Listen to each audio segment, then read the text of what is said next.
ओम शांति। आप सभी का इस अव्यक्त मुरली अध्ययन सत्र में स्वागत है। आज हम सब बाप दादा के द्वारा चलाई गई 22 जुलाई 1972 की अव्यक्त मुरली का अध्ययन करेंगे। इस मुरली में बाबा घर गृहस्थ में रहने वाली माताओं को संबोधित कर रहे हैं। विशेषकर माताओं की भट्टी है तो उसी में यह मुरली चलाई गई है। जैसे कि एंड्रॉयड फोन होता है, उसमें हम सब जानते हैं कि अगर बैकग्राउंड में बहुत से ऐप खुले हुए हैं तो वे हमारी बैटरी को क्या करते रहते हैं? चूसते रहते हैं, खत्म करते रहते हैं। आप पूरी बैटरी चार्ज करके रखे हो लेकिन ऐप सब खुले हुए हैं, स्क्रीन पे नहीं दिख रहे हैं, तो भी आपकी बैटरी को वो यूज करते रहते हैं और आपको पता चलता है कि अभी तो 100% था, अभी तो 20% कम हो गया। ठीक उसी प्रकार से हमारे जो मस्तिष्क की बैटरी है, आत्मा की बैटरी है, उसको भी जो मोह है, संसार के प्रति लगाव है, वे संबंध, वे व्यक्ति, वे वस्तुएं, बैकग्राउंड में उनके प्रति विचार भावनाएं हमारे अंदर चलती रहती हैं। भले हम कार्य कुछ और कर रहे हों लेकिन बैकग्राउंड में वो सारे ऐप हमारे मनोमस्तिष्क में चलते रहते हैं और हमारी आत्मिक ऊर्जा को, आत्मा रूपी बैटरी को कम करते रहते हैं, कमजोर करते रहते हैं। चूंकि माताओं की भट्टी है, विशेष रूप से माताओं में जो प्रधान रूप में जो विकार होता है वो होता है मोह का। तो बाबा आज उसी टॉपिक्स को ले रहे हैं। आज की मुरली का जो टॉपिक ही है वो है नष्टो मोहा बनने की भिन्न भिन्न युक्तियां। माताओं को समझा रहे हैं कि और तो सारे विकार कम हैं लेकिन जो मोह का विकार होता है वो ज्यादा होता है। तो नष्टो मोहा कैसे बने? फोकस विशेष गृहस्थ की माताओं पे है, लेकिन हम सब लोग इसको ऐसे सुनेंगे मानो हम सबके लिए कह रहे हों। तो मोह क्या है? जितने भी छोटे छोटे विकार हैं, मान लो आप ईर्ष्या कर रहे हो किसी से, कोई भी विकार है, तो आप काम कुछ और कर रहे हैं, सामने वो नहीं दिख रहा है लेकिन बैकग्राउंड में वैसे विचार, वैसी भावनाएं चलती रहती हैं और आपकी ऊर्जा को कम करते रहते हैं। अगर संपूर्ण रीति से निर्विकारी हो जाए, मन में कोई ऐसी विंडो न खुली रहे जो हमारी ऊर्जा को ड्रेन कर रही हो, तो शायद बाबा जो कहते हैं कि अथक बन जाएंगे, मन कभी थकेगा नहीं, ये अवस्था आ जाएगी। बाबा कहते हैं इसमें कि जब तक संसार के प्रति मोह है, वस्तुओं के प्रति आसक्ति है, तब तक स्मृति स्वरूप बन नहीं सकते। नष्टो मोहा स्मृति लब्धा, यह गीता का प्रसिद्ध महावाक्य है। स्मृति स्वरूप बनेंगे तब जब मोह नष्ट होगा। किससे मोह नष्ट होना है? संसार के प्रति, जो आसक्ति है, लगाव है। गोपिकाएं उद्धव से कहती हैं कि उद्धव, मन न भये 10-20। मन 10-20 नहीं है, मन तो एक ही है। एक रहा जो गयो श्याम संग, को औराध है ईस। एक ही मन होता है और वो मन तो कृष्ण के साथ मथुरा चला गया है।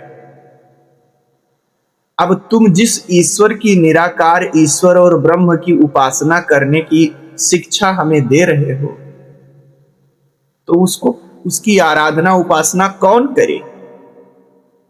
10-20 मन होते तो एक तो कृष्ण के साथ चला गया था, दूसरे मन को लगा देते कि ठीक है, तू जो बैठा है ना, तू उद्धव वाले बताए हुए भगवान की उपासना कर। लेकिन हे उद्धव, हम मजबूर हैं, हमारे पास कुछ है ही नहीं, दूसरा मन ही नहीं है जो आपके ब्रह्म की उपासना करे। यह पंक्तियां ये बताती हैं कि आपका जो दिमाग है वो एक ही तरफ लग सकता है। अगर आपके अंतःकरण का झुकाव, भले ऊपर से आप ब्रह्मा कुमार कुमारी बन गए हैं, भले ऊपर से आप सन्यासी बन गए हैं, भले बाह्यकरण जो है आपका, जो बाहरी चोला है वो आपका किसी संत महात्मा वाला हो गया है, त्यागी बैरागी वाला हो गया है, लेकिन अगर आपका अंतःकरण संसार में लगा हुआ है, संसार में आकर्षित है, लौकिक सगे संबंधियों में अभी भी जा रहा है, उधर उनमें रुचि दिखा रहा है, तो ये पक्का है, एक ही मन है ना। अब जब वो उधर जा रहा है, अंतःकरण उधर लगा हुआ है, तो आप स्मृति स्वरूप बन नहीं सकते, ये पक्का। ये इस मुरली में विशेष बताया गया है। स्मृति स्वरूप बनने का शर्त ही ये है कि आपको दो में से एक को चुनना पड़ेगा। बाहर से आपको परिवर्तन नहीं करना है, बाहर जो संबंध जिससे निभा रहे हैं वैसे ही चलेंगे, लेकिन अंतःकरण में परिवर्तन लाना है, मानसिक परिवर्तन लाना है, और वो व्यवहार में अपने आप दिख जाएगा। तो मानसिक परिवर्तन यह लाना है कि हमारा मन स्मृति स्वरूप बन जाए, तो मोह अपने आप नष्ट हो जाएगा, या मोह नष्ट हो जाए तो स्मृति स्वरूप अपने आप बन जाएगा। ये दोनों एक दूसरे के पूरक हैं। तो आज की इस मुरली में बाबा वो विधियां बता रहे हैं, वो युक्तियां बता रहे हैं कि हमारा मन नष्टो मोहा कैसे बने और स्मृति स्वरूप कैसे बने, ये दोनों बता रहे हैं। तो स्मृति स्वरूप कहते किसे हैं? स्मृति और विस्मृति के चक्र में स्मृति क्या है और विस्मृति क्या है, हम थोड़ा इसको समझ लेते हैं। हद में टिकना स्मृति है और बेहद में टिकना विस्मृति है। ये हमारा जो छोटा सा जीवन है, देह पर आधारित, देह के भान में जो हम जीते हैं, जब से देह मिला तब से हम जीवन की शुरुआत मानते हैं। इस देह के संबंधियों को ही हम अपना संबंध मानते हैं, संबंधी मानते हैं। इस देह की यात्रा करते करते जो कुछ पिछला हुआ, कहते हैं भूतकाल को याद करो, तो लोग किसको याद करते हैं? जहां से जन्म हुआ है 4-5 साल से लेके उनके जीवन में जो घटनाएं घटी हैं उसी को याद करते हैं। वर्तमान को याद करो, वर्तमान में जो है वो याद करते हैं। भविष्य को याद करो तो भविष्य में जो 60-70 साल हम जिएंगे उतना तक का प्लान बनाते हैं, उससे आगे का कोई प्लान नहीं बनता है। तो जब हमारी दृष्टि सीमित होती है, देह को और देह की स्मृतियों को केंद्र में रख करके जब हम अतीत, भविष्य और वर्तमान को याद करते हैं तो उस अवस्था को कहते हैं कि हम विस्मृति स्वरूप हैं। हम अपने सच्चे स्वरूप को तो भूले ही हुए हैं। स्मृति स्वरूप क्या हुआ? बेहद में टिककर अतीत, वर्तमान और भविष्य को याद कर। अगर आपकी बुद्धि बेहद में टिकी हुई है, हमेशा उसमें अतीत के, वर्तमान के और भविष्य के याद चल रहे हैं, तो आप स्मृति स्वरूप। अतीत का याद क्या है? देह का अतीत तो अभी सब जानते हैं अपना अपना। बेहद का अतीत आत्मा का क्या है? हम कहाँ के वासी थे? परम धाम के। सीधा वहां गया। जब देह को ही सीमित कर दोगे तो कहाँ के हैं वासी? फर्क पड़ गया। माता पिता कौन? परमात्मा। अतीत हमारा क्या रहा है? बड़ा गौरवशाली। शुरू में हम देवी देवता के रूप में इस धरती पे आए, ये हमारा अतीत है। वर्तमान क्या है? वर्तमान है हम इस समय डायरेक्ट ईश्वरीय संतान हैं, संगम युगी ब्राह्मण हैं, मानव से देवता बनने का पुरुषार्थी हैं। ये आपका वर्तमान है। इन स्मृतियों में अगर आपका मन रमण कर रहा है तो आप स्मृति स्वरूप। भविष्य क्या है आपका? भविष्य ये है शरीर नष्ट होगा, हम अजर अमर अविनाशी आत्मा हैं। हम अपने अंदर दैवी संस्कार धारण कर रहे हैं और पुनः आने वाली सत्य की सृष्टि में देव और देवी के रूप में अवतरित होने वाले हैं। ये आपका भविष्य है। तो जो आत्मा इस प्रकार से बेहद में टिक कर अतीत, वर्तमान और भविष्य की स्मृति में रहती है, उसको स्मृति स्वरूप कहा जाएगा। जो अपनी वास्तविक पहचान को जानती है, हमने इस संगम युग में परमात्मा पिता से कौन कौन से वादे किए हैं, उनके वादों पे कितना चल रहे हैं, अपने श्रेष्ठ स्वरूप, हमारा श्रेष्ठ स्वरूप है ब्राह्मण और आत्मा, उन स्वरूप में कितना टिके रहते हैं, जिसको कहा जाएगा स्मृति स्वरूप होना। तो स्मृति स्वरूप माना बेहद में टिक करके आदि, मध्य और अंत को याद करना। कोई भी साधारण आत्मा हो या असाधारण, मन में तीन ही बातें आती हैं, भूत की, वर्तमान की और भविष्य की। वो हद की बातों में उलझ जाते हैं, याद करते हैं। हमें बेहद की बातों की स्मृति में टिकना है। तो अगर इस प्रकार से आप अपने गौरवशाली स्मृति में टिकेंगे तो ये जो बीच में थोड़ा सा सीमित दृष्टि हुई थी, उस सीमित दृष्टि के कारण जो आपने जो संसार के प्रति आकर्षण और मोह हो गया था, वो धीरे धीरे खत्म हो जाएगा। बाबा कहते हैं कि आप सबने तो ईश्वरीय वादा किया था। जैसे जैसे किसी भी आत्मा का अलौकिक जन्म होता है, चाहे वो संन्यास धर्म में सन्यासियों का हो, जैसे वो गुरु की दीक्षा लेते हैं, और चाहे यहाँ ब्रह्मा कुमार कुमारी के रूप में हो, कोई भी जब बाबा को पहचानता है, 7 डेज का कोर्स उसका पूरा होता है, वो यही कहता है कि और संग तोड़कर आपके एक संग में रहेंगे। बाबा कहते हैं ये है, अगर यह वादा नहीं निभाया, ये पहला वादा है, जन्म लेते ही आपने बाप से वादा किया। सन्यासी भी कहता है कि अब हमने लौकिकता को छोड़ दिया, वो तो अपना पिंड दान करके फिर आगे सन्यास में बढ़ते हैं। तो अब हमने सांसारिकता को छोड़ दिया, ये पहला वादा है कि अब सत्य की खोज और सत्य परमात्मा के अनुसार आचरण करना ही हमारा धर्म है। उसके पश्चात अगर आप इस वादे को नहीं निभाते हो तो नंबर 1 के राज्य अधिकारी व राज्य संबंध में कैसे आएंगे?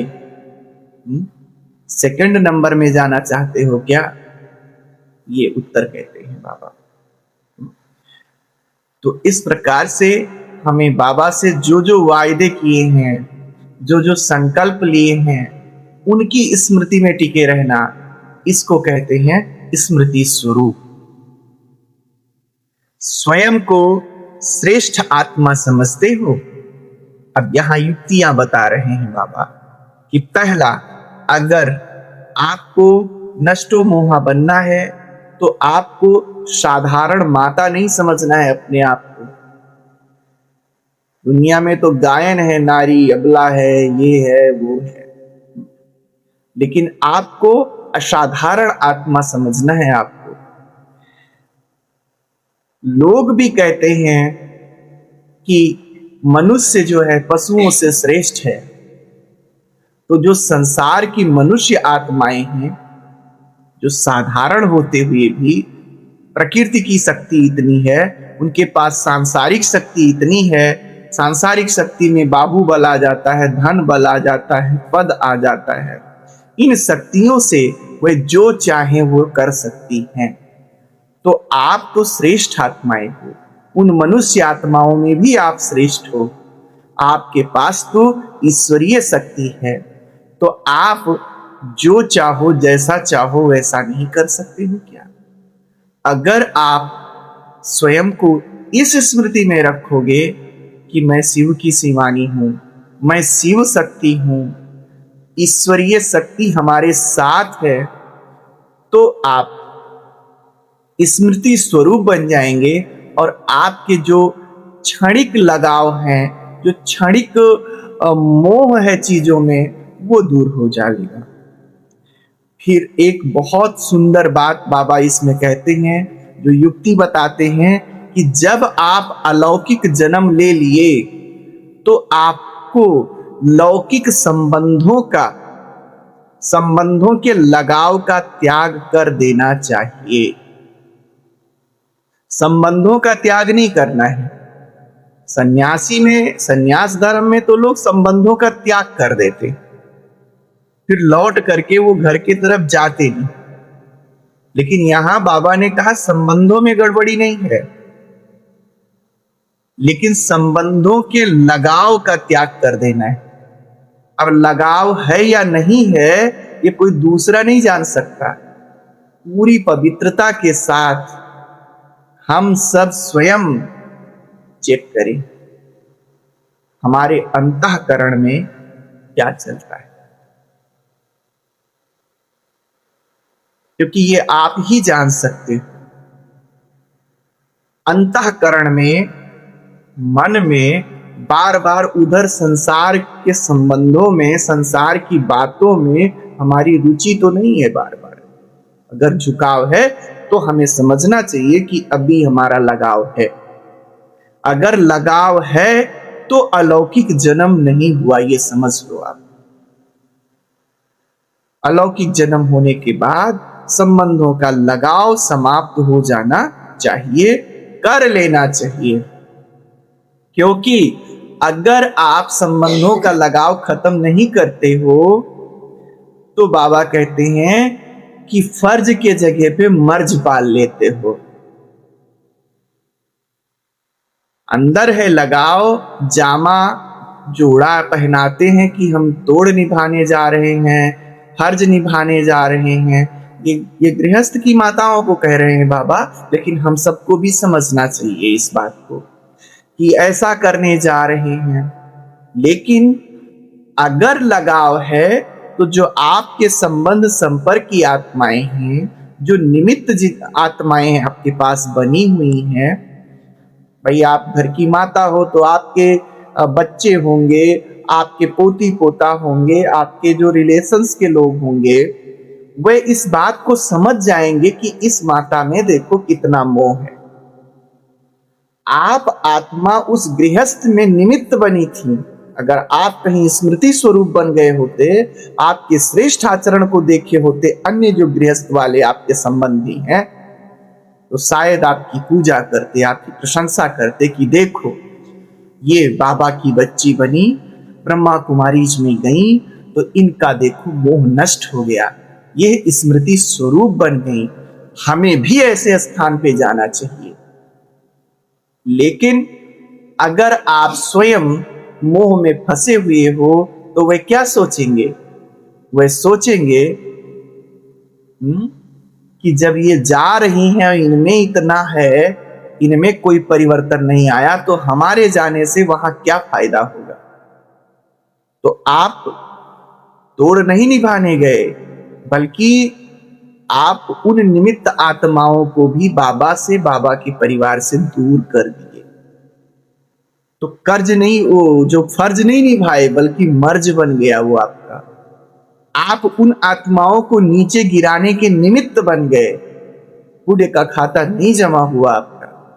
और यही बात हम सब जो पूर्ण रूप से समर्पित ब्रह्मा कुमार भाई बहने हैं, उनको ये समझना चाहिए कि अगर हमारे अंदर अंतःकरण में कहीं ये लौकिक संसाधनों के प्रति, लौकिक संबंधों के प्रति कोई लगाव तो नहीं है, पूरी तरीके से अपने को चेक करें।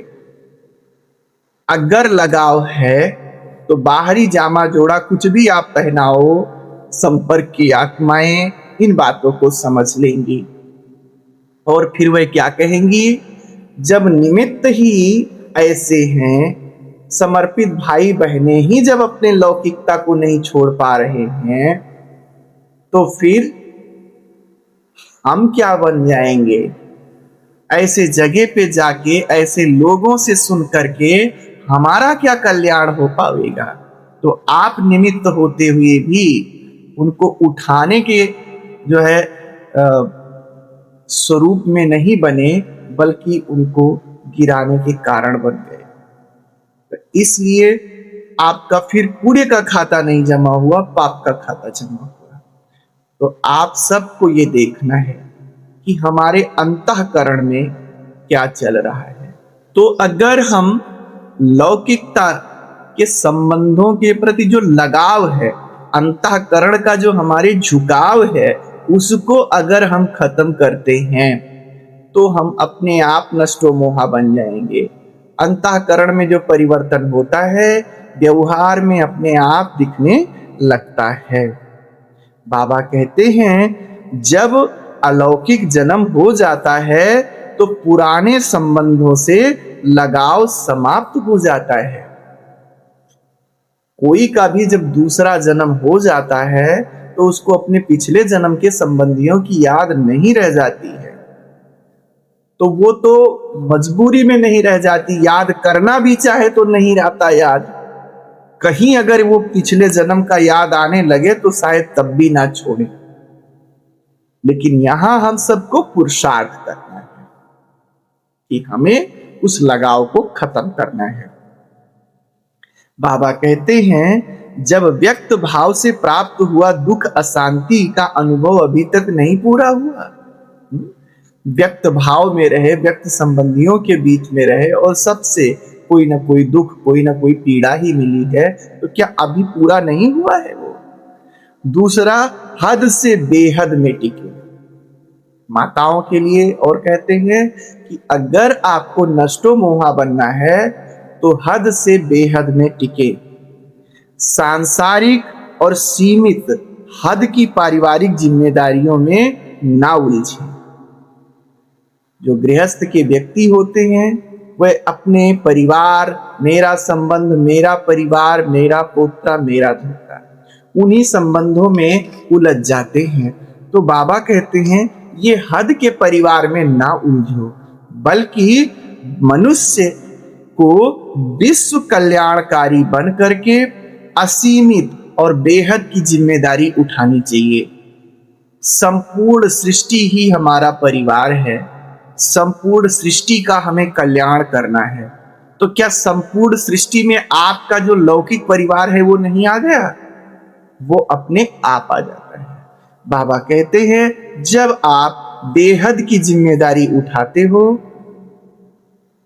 संपूर्ण सृष्टि को अपना परिवार मान करके उनके प्रति जवाबदारी लेते हो, तो अपनी लौकिक जिम्मेदारियां स्वतः पूरी हो जाती हैं। तो हमें यह मानसिक परिवर्तन यहाँ पे करना चाहिए।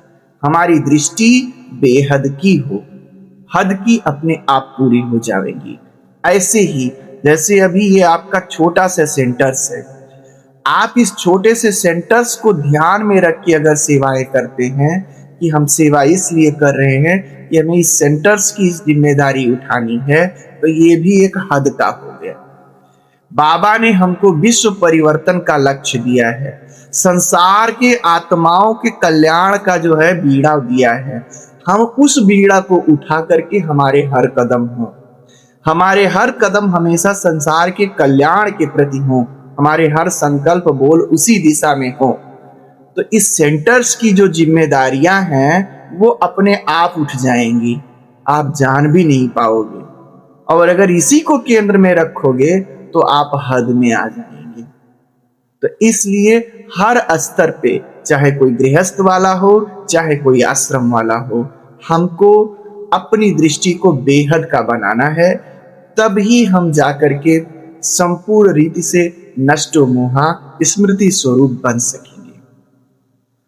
दूसरा बाबा कहते हैं कि जैसे बीच बीच में कुछ लोगों की आदत होती है कि वह अपने चेहरे को दर्पण में देखते रहते हैं, थोड़ा भी कुछ हुआ तो धीरे से कहीं ना कहीं शीशा खोज लेंगे, खिड़की का शीशा खोज लेंगे, कार का शीशा खोज लेंगे, घर में है तो घर में शीशा खोज लेंगे और उसके सामने जाएंगे, कहीं चेहरे पे कुछ धूल तो नहीं लगी है, बाल सही है नहीं सही है, तो बीच बीच में दर्पण को देखते रहते हैं।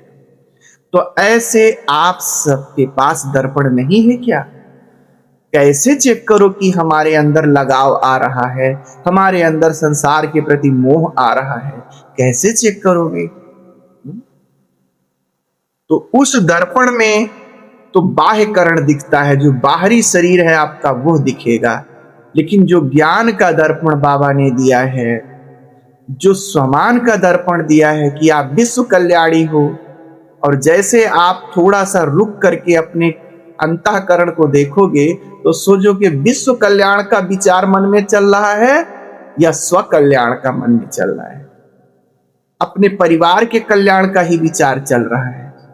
तो अंतःकरण को ज्ञान के दर्पण में आपका अंतःकरण दिखेगा, आपका चरित्र दिखेगा, और उसमें पता चल जाएगा।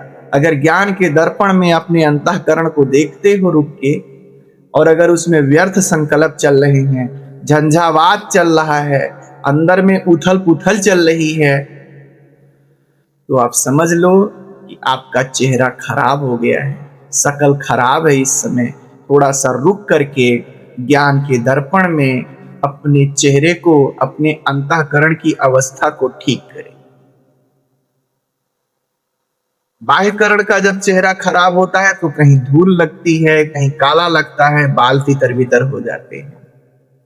और जब अंतःकरण के चरित्र में कुछ गड़बड़ होता है तो अंदर के विचार तितर बितर हो जाते हैं, भावनाएं तितर बितर हो जाती हैं, अंदर में उलझन और व्यर्थ संकल्प चलने लगते हैं।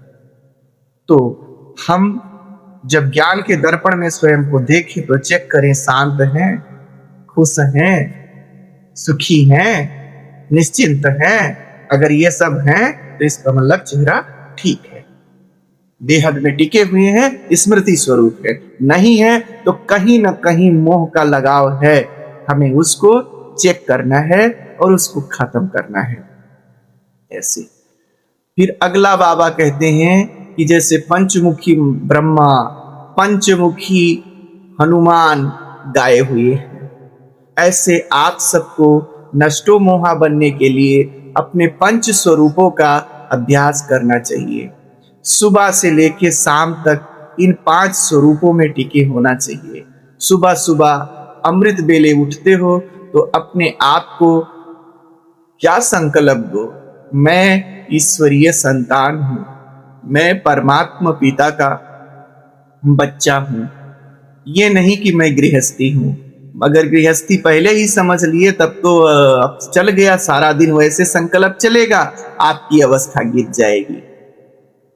इसलिए इन 5 स्वरूपों में टिके हो। जब दर्पण में देखो तो देखो कौन सा स्वरूप चल रहा है। पहला, मैं ईश्वरीय बच्चा हूं। फिर दूसरा, ईश्वरीय विद्यार्थी हूं। आज बाबा से हमने कुछ पढ़ा लिखा सीखा नहीं सीखा, उनकी क्लास मैंने अटेंड की नहीं की। तीसरा, यात्री हूं, रूहानी यात्री हूं। यात्री माना मुसाफिर, मेहमान हूं, कहीं कोई लगाव नहीं इस सृष्टि में और इस घर गृहस्थ की आत्माओं से। इस मुसाफिर खाने में कब तक हैं इनके पास, कब चले जाएं पता नहीं।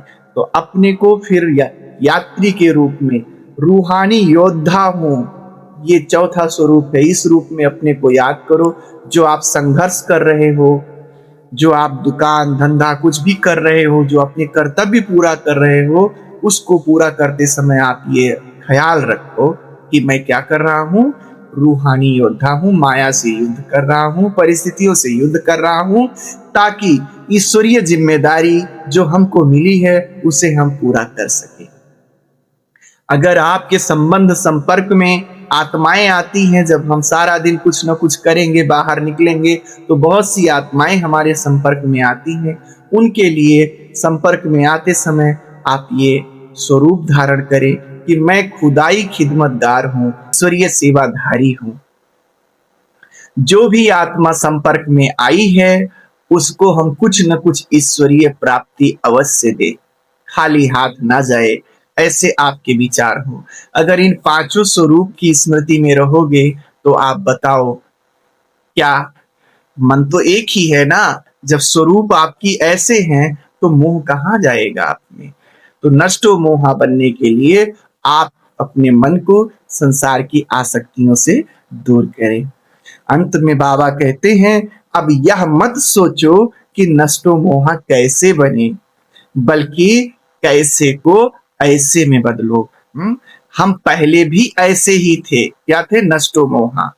शुरुआत में जब हम सब आत्माएं इस धरती पर आए, देवी देवताओं के रूप में सतयुग से लेकर त्रेता तक जीवन जिए, तब हम नष्टो मोहा ही थे। ये तो मध्य काल में जब हमारी दृष्टि सीमित हुई, हम अपने को देह समझने लगे, तब धीरे धीरे विभिन्न प्रकार के विकारों ने हम पर अपना कब्जा कर लिया और हम मोह के पास में बंध गए। अब पुनः हमको बाबा मिला है, तो पहले भी हम नष्टो मोहा थे और अब फिर से हमें नष्टो मोहा बनना है अथवा बन रहे हैं, ऐसे सोचो। जब आप इस स्मृति में टिक जाएंगे तो सेकंड में विस्मृति से स्मृति स्वरूप बन जाएंगे और समर्थ आत्मा बन जाएंगे। अच्छा, ओम शांति।